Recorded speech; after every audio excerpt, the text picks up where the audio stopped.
Jangan tunggu penyesalan pada saat itu. Perbanyak amal soleh. Jangan terpengaruh dengan lisan-lisannya syaitan yang selalu mengatakan, kamu alim ya, kamu begini ya. Iya, jawab, tidak usah ragu. Ini baru dibilang kamu alim ya, cabut kopiahnya, ganti jilbabnya, kembali lagi ke masa jahiliyahnya. Subhanallah, lisannya dia cuma pujian dan ancaman orang itu, ejekan orang cuma sepanjang lidahnya. Kalau dia bilang kamu hebat ya, kamu kaya ya, kamu pintar ya, cuma sepanjang lidah. Jangan gila-gila dengan pujian dunia itu. Dan juga kalau dia hardik kita, kamu jelek, kamu begini, cuma sepanjang lidahnya, nggak lebih dari itu. Nggak usah khawatir, itu nggak nusuk badan kita kok, gitu kan? Jadi nggak usah terlalu terpengaruh dengan ini. Nah, kita berubah, memang harusnya begitu. Karena mati akan datang, jemaah sekalian. Ingat, orang seperti saya dan teman-teman dai yang lain, kami ini mungkin Allah jadikan, bukan cuma mungkin, memang Allah jadikan penyebab informasi dari Allah sampai kepada anda semua. Maka harus jadikan sebagai pegangan. Karena manusia yang pintar, manusia yang mau mengubah dirinya menjadi lebih baik dan bukan menjadi lebih buruk. Ingat, orang kalau jadi lebih baik, maka pasti akan lebih baik hidupnya. Saya tutup dengan perkataan saya. Saya pernah, sering sebenarnya saya telepon-teleponan sama teman dekat saya di Saudi, namanya Dr. Hussein. Teman dekat saya di Madinah. Sekarang beliau doktor dan beliau dosen di kampus kami di Madinah. Subhanallah, berapa saat gitu kalau dia telepon atau saya telepon sering ngobrol-ngobrol, dan saya pernah bilang, akhi, daripada kita ngobrol hal-hal yang umum, lebih baik kita saling menasehatin.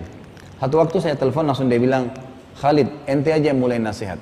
Kamu yang mulai nasihat. Saya bilang, baiklah, saya yang nasihatin. Saya bilang begini, akhi, siapa orang yang paling antum kagumi, yang paling anta kagumi di Saudi, yang paling kamu kagumi di Saudi siapa?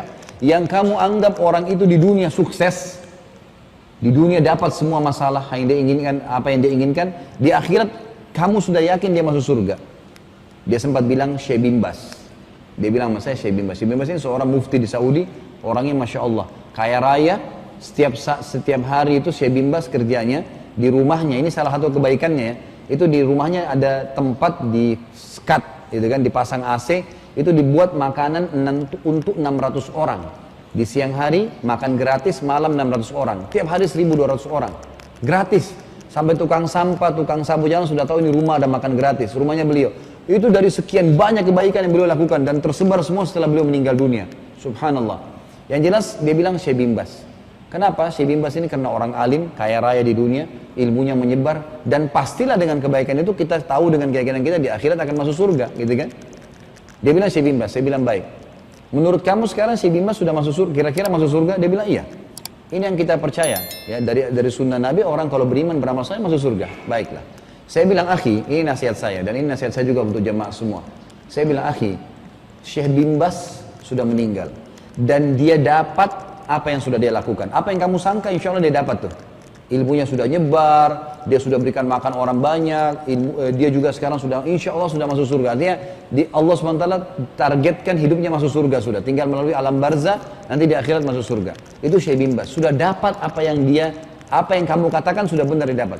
Tapi yang penting adalah jadikan dirimu seperti bin Baz sebelum kau meninggal. Artinya kesempatan sekarang mumpung hidup, cari orang soleh yang pasti kalau orang sebutin namanya orang harum tuh namanya. Jadikan diri kita seperti dia. Jangan kita meninggal teman-teman sekalian, orang malah bersyukur kalau kita meninggal. Gitu kan?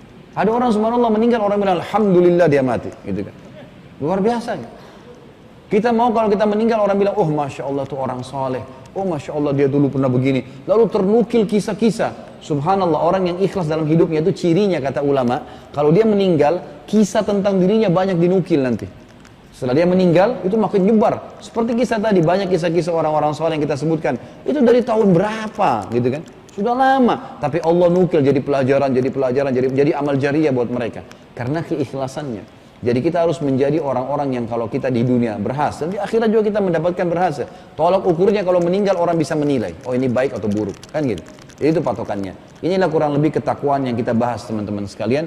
Bagaimana Allah Subhanahu Wa Taala memberikan kepada orang-orang atau menjelaskan kepada kita tentang ciri orang yang takwa, hanya takut kepada Allah, tidak takut kecuali kepada Allah, dan menikmati yang halal, tinggalkan yang haram, beribadah sesuai dengan Al-Quran dan Sunnah. Selalu bersyukur dalam segala keadaan, ada musibah atau ada cobaan. Dan yang terakhir selalu mengingat kematian sebagai hal yang harus dia laluin. Sebagian ulama salaf sampai menggali liang lahat di belakang rumahnya. Mereka sampai tiap malam masuk di liang lahat itu. Cuma berapa menit? Masuk, kemudian dia keluar lagi. Gara-gara itu nggak pernah ketinggalan sholat tahajud. Jadi mereka bermuhasabah untuk diri mereka sendiri.